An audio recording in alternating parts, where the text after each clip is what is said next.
Hello, everybody. Josh Neighbors here. Alongside me, Robbie Triano from SiriusXM. It is our weekly Tuesday takes with Mr. Triano. We'll discuss the television deal and how the competition of the league helped us get that deal to this point. Kansas State, future Big 12 champions. Oklahoma State and Texas having quarterback issues. And Richard Reese, is he a future star? All that and more coming up. You are Locked On Big 12, your daily podcast on the Big 12 Conference, part of the Locked On Podcast Network, your team every day. Once again, Josh Neighbors here, Locked On Big 12 podcast today, brought to you by the folks at LinkedIn. If you guys need to find somebody, the best way to hire is going to LinkedIn, which reminds me, I need to update my own LinkedIn account.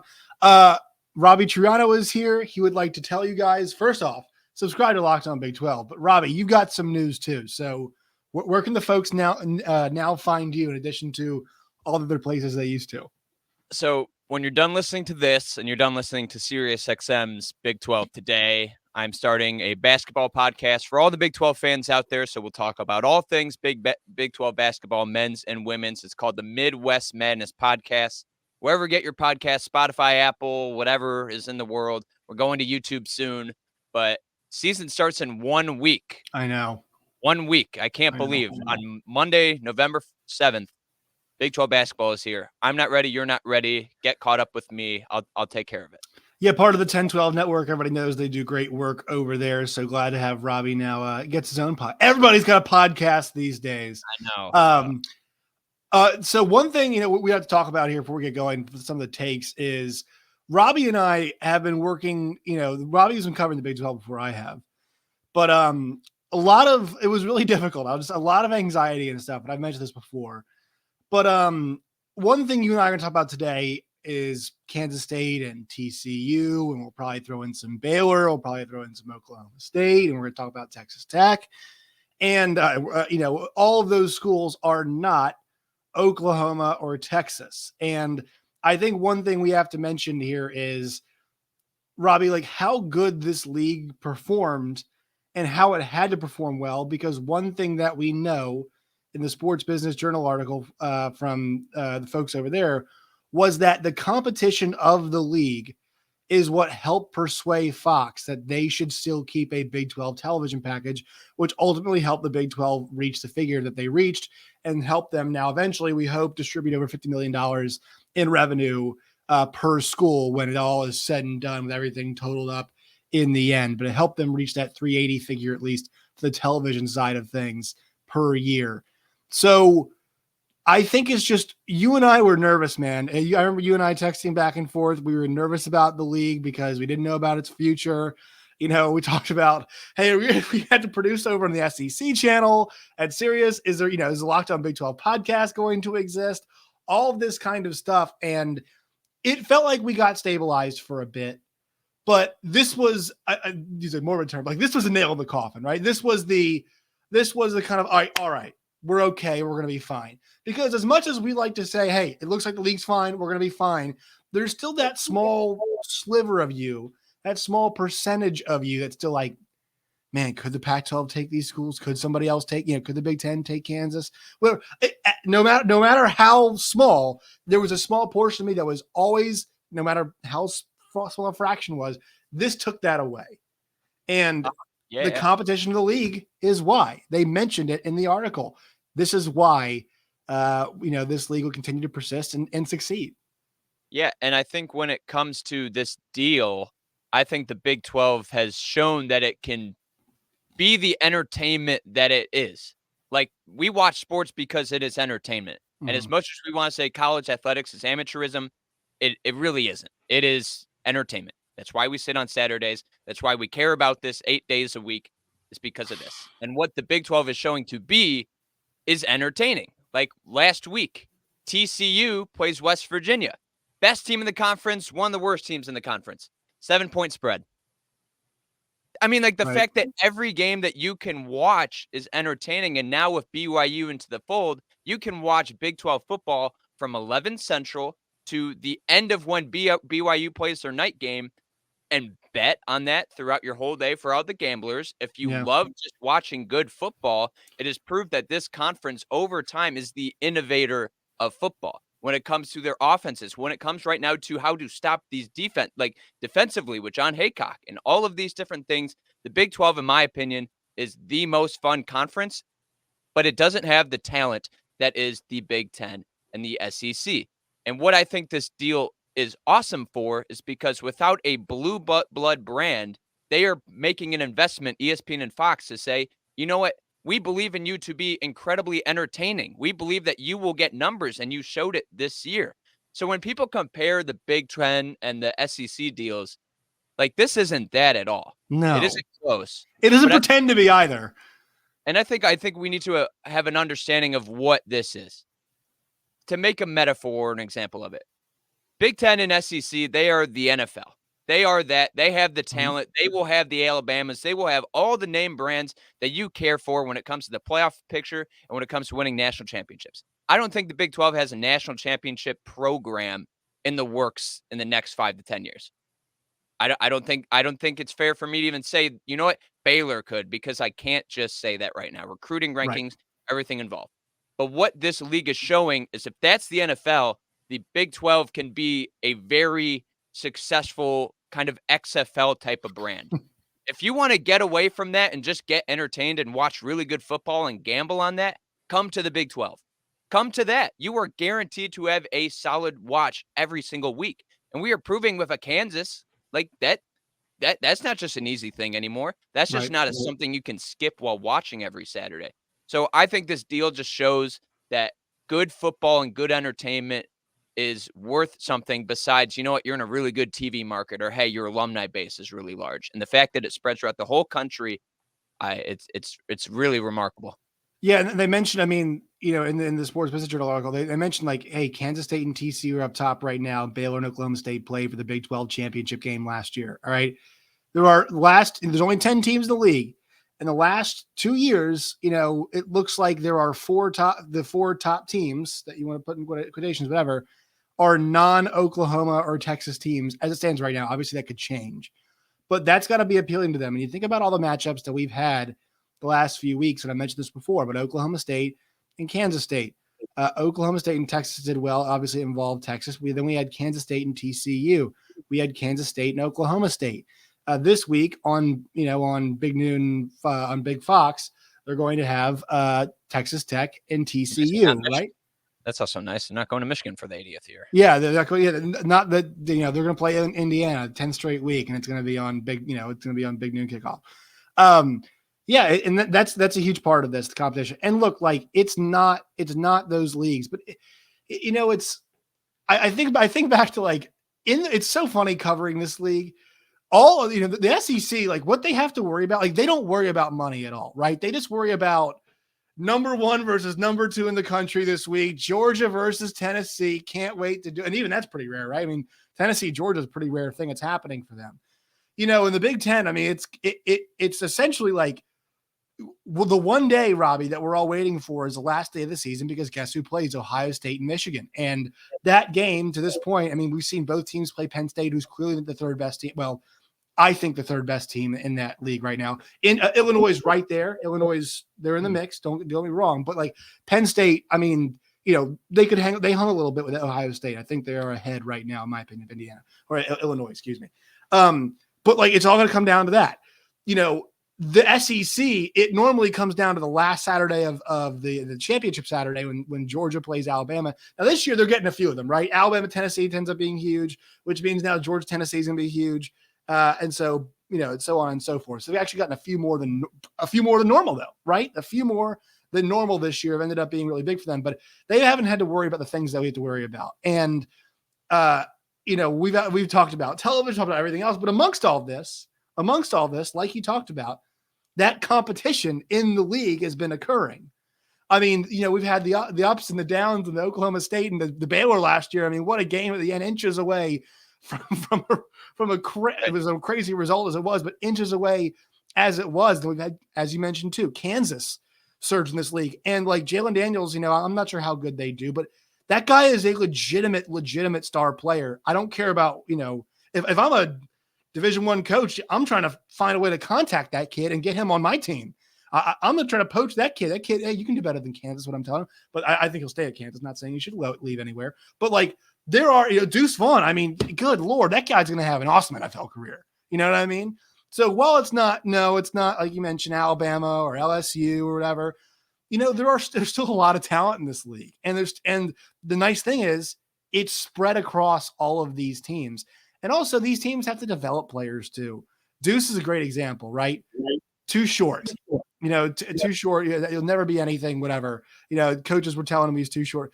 The guy was a star like the minute he walked in there. Richard Reese, we heard about him, diamond in the rough. We'll talk about him later on. Guy's going to be a star. You know what I mean? Spencer Sanders took a long time for him to be a star, but he turned into one. Like there are a lot of great stories in this league, whether it be teams, whether it be individual players, and it's the same sport. It's the same sport as what happens when Alabama plays LSU. It's just a bit more interesting because it's not, it feels like some of those results are predetermined. The reason why Tennessee Bama was so amazing this year is because, oh my God, for the first time in how long was it, Robbie? Like 20 years? It finally happened. That's a normal Saturday in our league. That is a normal Saturday in our league, isn't it? Yeah. And another thing why I think Fox and ESPN are investing is when the college football playoffs expand and we have the one automatic qualifier for a top ranked team in a conference, champion in a conference. I think the Big 12 will 100% be one of those top 6. I think we can agree with that. So they are making an investment for the time that is right now, November, when it comes to 3 or 4 teams that are fighting for that chance to be in the playoff. That is a story. That is a story when it comes to college football. What is happening in the Big 12? You can talk about Alabama's going to be good. Okay. Ohio State's going to be good. But what's happening in the Big 12? Why is Texas Tech, like, they weren't ranked high, and now they're going to be fighting for a Big 12 title? So, like, those ratings for the end of the season are so important for them, and I think that is why an investment, because that race is a huge story itself, especially if it means you get to see one of these teams in the playoff. That's why I think like the investment is worth it for Fox and ESPN. And I think that's why now people are like, okay, can we please expand these playoffs? Because that just means so much more money for everyone, more interest, more people will care about college football, and more people will care about the Big 12 conference. 100%. Every conference becomes much more important. But like you're spot on, because it will feel like for the SEC, we're barreling towards Georgia versus Alabama most years, right? And maybe something else comes along, whatever. But like, it'll feel like we have a conclusion, or an idea of what's going to happen. I mean, this year in the as I mentioned before, in the Big Ten, if we're a standard year, what are we heading towards? Right, we are just barreling towards a Ohio State Michigan game. If you are in the ACC, after that god awful loss from Wake Forest against Clemson, I'm not really sure what's going to happen there, but we're kind of just on a collision course for Carolina against Clemson, and usually we're always on a collision course for Clemson to curb stomp somebody, right? If you look at the Big 12 right now, you look at the standings right now, I mean, this would be compelling stuff, especially as the first playoff rankings come out tonight. It's compelling right now, but who's the only team that feels like they can make it right now? It's TCU. So they have to go perfect, basically undefeated, if they want to make it. That's not the case when they expand this thing. We'll talk about TCU, Kansas State, Oklahoma State, Baylor, and Texas. 5 teams with 2 losses right now. And with the injuries at Oklahoma State, this thing has now become wide open. It's that Oklahoma State thing, because they might drop some more games the rest of the year. And this thing now becomes more wide open with that. And that is something that both ESPN and Fox would love to be invested in, because it's the league that it's going to deliver fun, exciting games all the way down to the final weekend of the season to determine the champion, and then to determine who is in the playoffs. And also, Robbie, where are these playoffs going to be shown? They're going to be on ESPN, and it sounds like Fox as well. So they're putting an investment into teams that are going to end up on their channel once they get to the playoff too. It feeds itself in a positive way. So yeah, and if the playoffs weren't expanding, I don't think the deal would be like this. I really don't. Right. I think that is also a telltale sign of like how much these two, like Fox and ESPN, like you said, are investing in the playoffs. Because if we were to stick to 4 till 2030, I think this deal is not as valuable at all. At all. Because if TCU loses, I don't even think a 1-loss Big 12 team can make the title based on like the top of the league, and I really think we're heading towards a crash course of a all Big Ten SEC playoff, which is going to drive the narrative of we need to expand right now. Yeah, we could be. I think Clemson's got a lot. Are going to have to lose though for that to happen. To be honest, I'm not sure they are. So we'll see. First rankings come out tonight. All right, let's talk about your future Big 12 champions, Kansas. In your opinion, not mine. That's not what I'm saying. You think Kansas State's going to win the Big 12? Now, I have to ask you to differentiate here. Are you saying they're the best team in the Big 12 right now? They're going to end up being, or both? A little bit of both, because when I look at Kansas State, I think they can do some things that they weren't able to do before. Obviously, with Will Howard as quarterback, which is just crazy to think about. It's like changing to Will Howard is now this thing. But I don't want to discredit Adrian Martinez as well, because I think he got them some wins that without him, they would not be in this situation today. That win against Oklahoma, 100%. Even though Oklahoma, we didn't know there was a bad team then, but he got that. That win against Texas Tech, the win against Iowa State. He got you those wins, and he is hurt. But now we're seeing the offense take a completely different step, and I think it is for the best, because this now opens the field for the receivers who are healthy, because they didn't really get the ball the first part of the year, and also opens everything up for Deuce Vaughn. And also just Will Howard. I mean, watching the Oklahoma State game, I know Oklahoma State's pass defense is not very good, actually kind of bad, but he was making some throws. It was like, where have you been? Like, really, where have you been? And then you look at their defense, and they have dudes. Like, you stop. I don't care about injuries. You stop a team that we thought was one of the best in the conference, especially offensively, to 0 points. I don't care who's hurt. I don't care about any of that. If you shut a team out, that should be rewarded. I don't care about any excuses.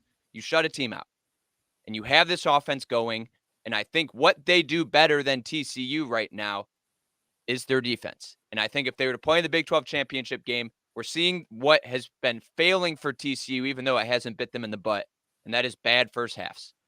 They come out slow, and then the next 30 minutes, they finally pick it up defensively, and they make really good adjustments. Good for them. But I don't think now that they can hold on to that formula and expect it to win until the end. So right now, I have Kansas State as my champions. I think they're proving it. They have the talent. They have the star power. And it's just amazing how a quarterback change has really put this into the whatever. Okay.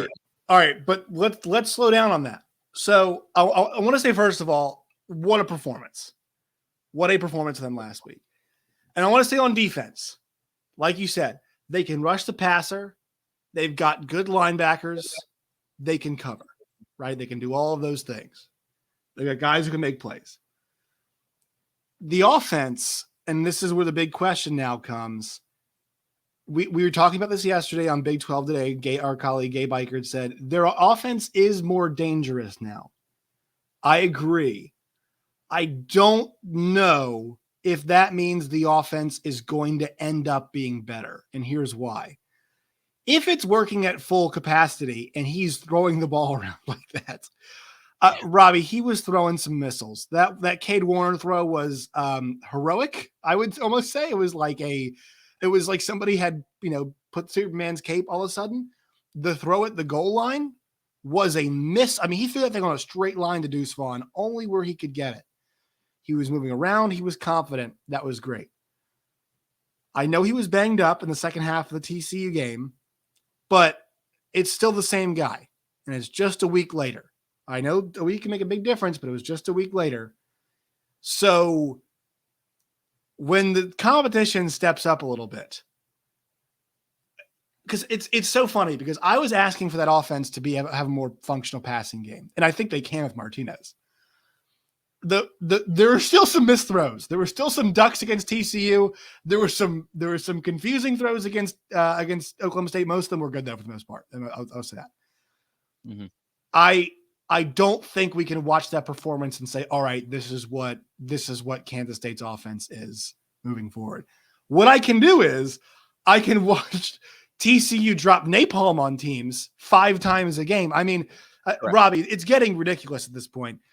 They have they have one of the best offenses in the country when it comes to plays of 30 plus yards or better. They're in second place on that. 40 plus yards or better, they're in third. 50 plus yards or better, they're in first. 60 plus yards or more, they're in first. I mean, this offense, they drop nuclear bombs on you. Now, you're right. The middle stuff can be a little dicey sometimes, especially starting off games. But last week, I didn't think they played particularly well on offense, and they scored 41 points. Yeah. And I think that's where I have a problem with saying, all right, give Kansas State the belt. That they're kind of the favorite, because while that result was huge and it was the biggest statement I think that we've had this year, I would say TCU cleaning Oklahoma's clock and this game are the two biggest statements that we've had this season in the league. Correct. I just don't know how repeatable it is. And that's because I don't think they know that they're better off with Will Howard at quarterback. And this becomes a really interesting question now, because I don't know if anybody can say 100%. It looked great last week, but you can't guarantee me that looks great moving forward. And where I felt like the offense just needed a slight tweak at Adrian Martinez, we saw it against Texas Tech. We saw it against Oklahoma. It wasn't much you had to do there to really make that thing hum and make that thing go. Now we're seeing it. It looked great, but can it be great again? Because it didn't look great in that second half against TCU. And I know they were injured, but I'm not sure if it's enough of an excuse.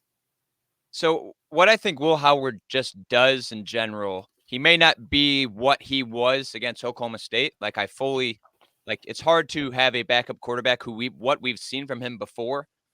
I saw him play football before. So also it's just a testament of how important development is. I think working with Colin Klein for the past couple of years as well, because he was the QB coach, now the offensive coordinator, that is just awesome to understand what happens at Kansas State. But I think what Will Howard does is it makes other defenses have to respect the pass a lot more than what they were doing before. And I think if you have a player like Deuce Vaughn, you just that just opens up a lot of things for that offense. And I think he can just cause havoc.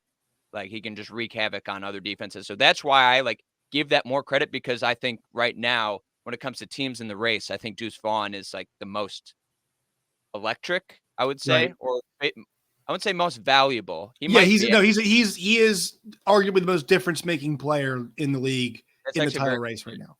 Yeah. Wow. Actually, I didn't even think about that, because I was I could say Max Duggan or Quentin Johnson, but I feel like if they went out, there's just other talent there. Well, I mean, if Quentin Johnston's got that one, he might be, I don't know. He's kind of in his own weird category just because he's he plays receiver, which is, they can almost feed him like a running back because they give him the ball near the line of scrimmage, or, 5 yards on and out, and he just nukes you, or you just give it to him deep and he'll nuke it other way. I also have to give credit to Kendra Miller too, because if he's not I mean, it's 6 yards of carry right now. But Robbie, one thing I want to ask you about this offense is, so kind of looking at the rushing stuff, and maybe because of the injury last week, and they didn't have to this past week. Are you concerned about them losing that running element that made them really dangerous? Because that two-headed monster at running, this is why the Martinez thing, I think I was man, it's just a little bit more of a tweak. Just take some more shots to the passing game. You can be okay because your running game's so good. I'm a little worried now they don't have that element, because if Will Howard's having a bad game and teams are stacking the box and he's inaccurate, you're kind of in a tough spot. I was actually thinking about this, and if I was Colin Klein, I would 100% do it. Can you play Will Howard and Adrian Martinez on the field at the same time? The problem is defenses will know what's coming.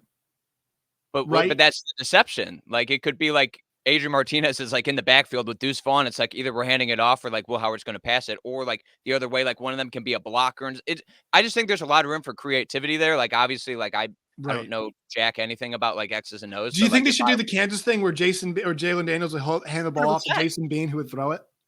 If you have a player that fast and that elusive like Adrian Martinez, and you have the threat of the pass, I think they have to find a way to work that. And especially if you want to win a game, we know how the margin in this league is so small. If you can make teams just second guess for a second, you can capitalize on that. So that's where I want to see Colin Klein do something creative with that, because they're both really good at what they do right now. And I think if you can have both of them on the field, just causing so much havoc, I just think Kansas State just has more, I wouldn't say weapons, because I think TCU has a lot, but I think defensively they do a thing that TCU doesn't. And that's where I see them winning. Because right now I think their offenses are this is TCU just a little bit above Kansas State, but their defense. I disagree. think TCU's offense is far ahead because we're not sure who the better quarterback is right now. Right? Well, I think it's Max Duggan is definitely the better quarterback of those. No. I'm saying on Kansas State team, we don't know what the better option is. Yeah. I mean, great job. Look, great job by him last week. All right. Great job by Will Howard. But we saw this before. Baron Morton looked like an all-star against that Oklahoma State defense in his first game, right? Now, it was weirdly enough, Quinn Ewers looked horrible against it, which was really weird considering how banged up that defense was. But then we saw Baron Morton struggle against Baylor, right? I know Will Howard's an older guy. He's got more experience, but it's not like there's not bad tape on Will Howard. They were afraid to let him throw the ball in the past. So this is what I'm wondering now. And look, anytime you beat a team like that, you know you're good. And we know the offense both ways can be good. But they have a serious conundrum on their hands about how to handle this because that, once again, it wasn't all pretty against TCU. It's not like Will Howard's got the hot hand from multiple games. He was throwing ducks in the first half, and he completed a few of them against TCU, and then he didn't look great in the second half, right? He was awesome in the next game against Oklahoma State. Texas is a defense where if you hesitate at all, they're too athletic for you to keep making mistakes over and over again. That's why I think Spencer Sanders has so much success. Like he is, I mean, when he sees it, he lets it go. He cuts it loose. We'll actually even see if he plays moving forward. I hope he's okay. We'll get to that in a second. But I think this Texas matchup is really fascinating. I would not be shocked if Martinez can go. I wouldn't be shocked if we saw both. But they have to. I think right.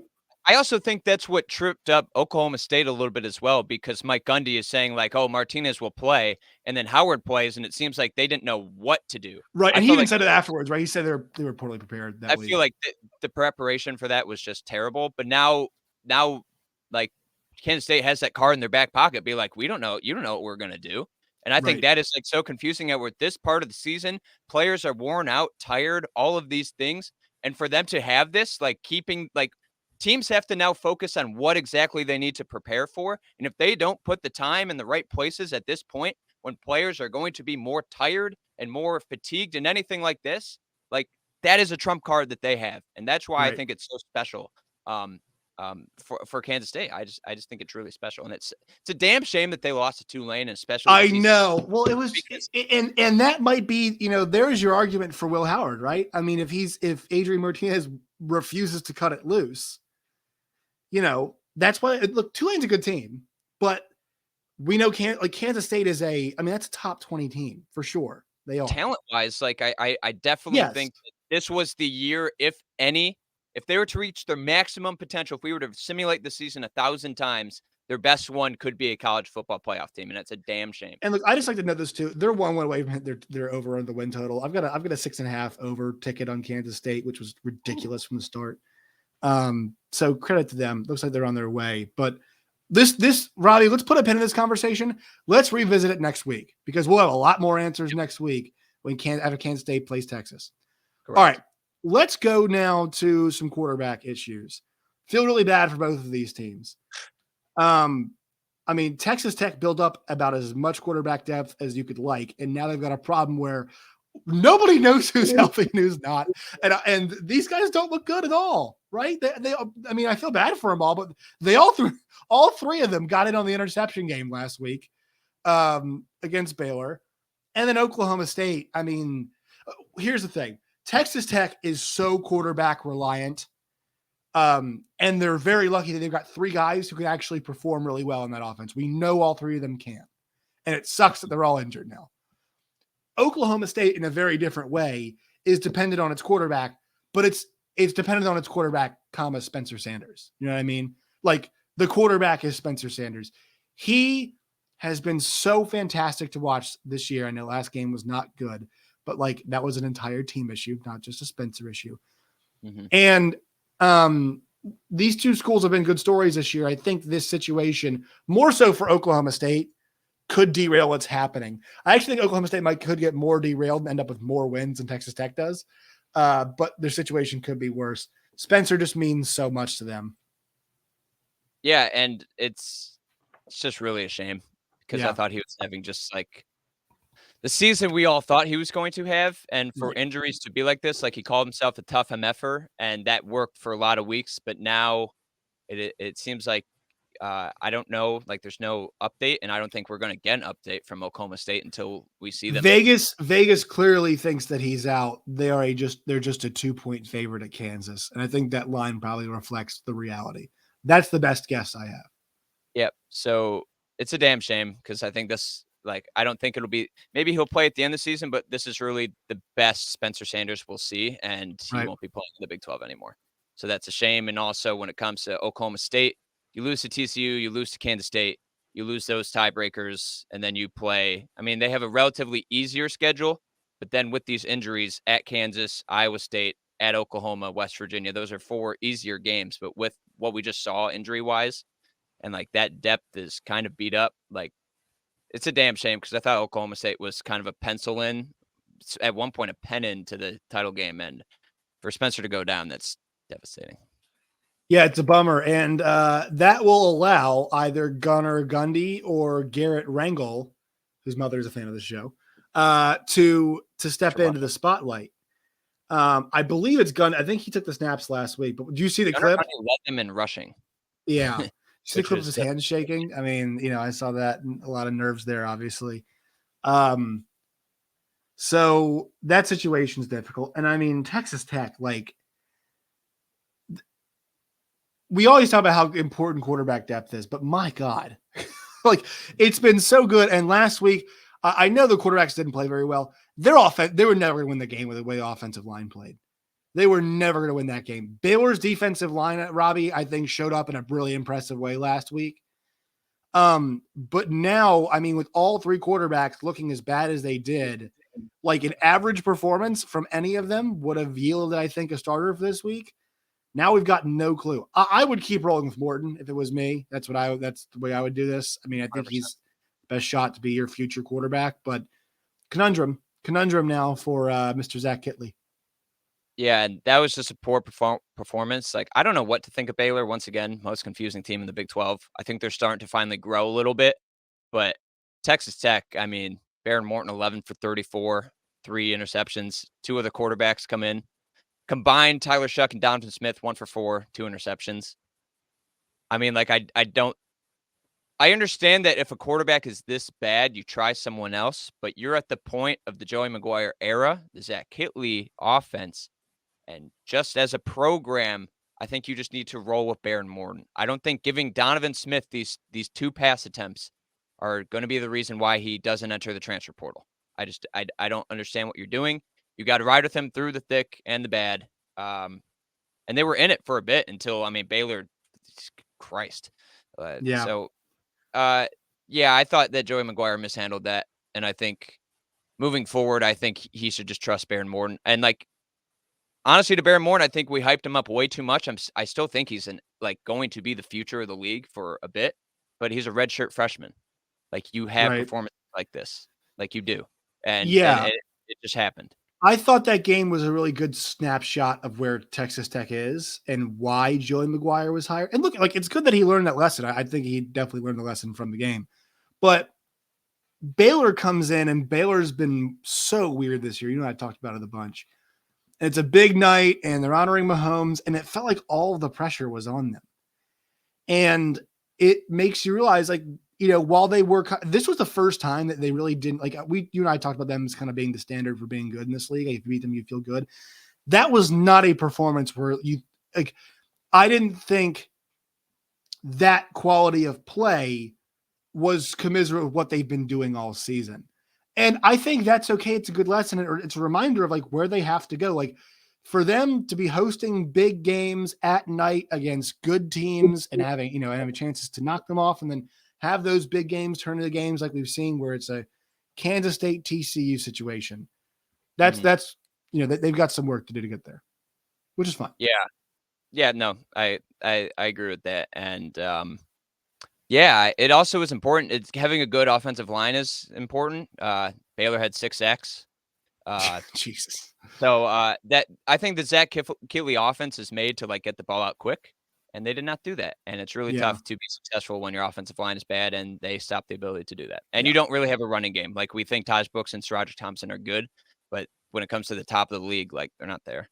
Yeah. They're more like the kind of combination backs, right? They do a little bit better. Texas Tech fans, like, you should be at this point. Like, no one thought that you were going to be like this team even 4-4. Like, the fact that you survived, like, you won Texas, you won against Houston, even though Houston is not as good. Like, and you've been competitive, like, you're ahead of schedule in my mind. Yeah, I really think agree. Texas Tech is like either right where they should be or a little bit ahead of schedule. So don't panic. I could not be more in agreement with you. They're right where they should be. And are you a little bit ahead of schedule?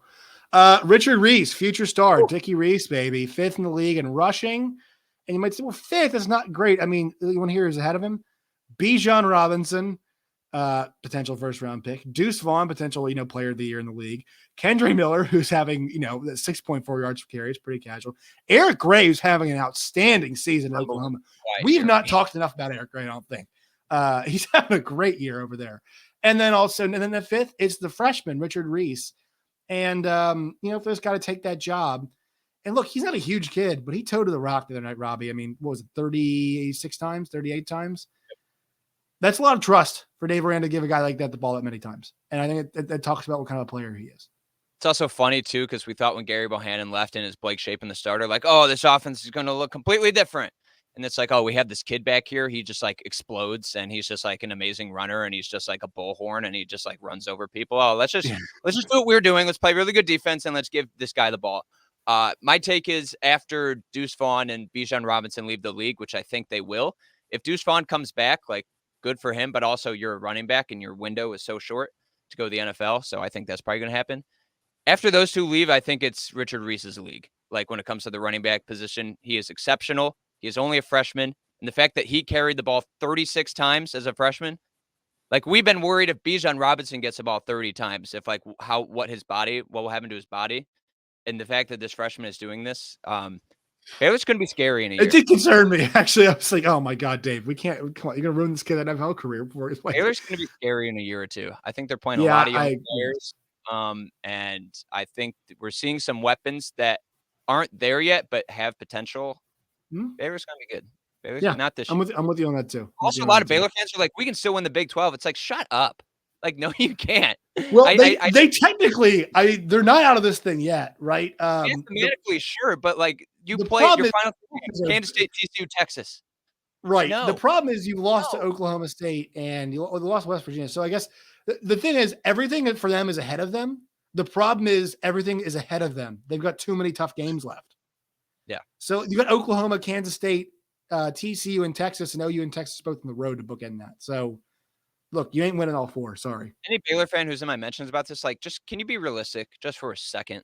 Like, I love Drake Baylor. Toll will play it up. Drake will it's his job to play it up. I went on his show. I love Drake. He's like he's such an amazing guy. But I was just like, you guys, you just can't do it. I think you're the most confusing team, and I don't think confusing teams win titles. Yeah, no, I'm with you on that. All right, Robbie, I know we got to go here. Where can people find you and your work and all of its variety?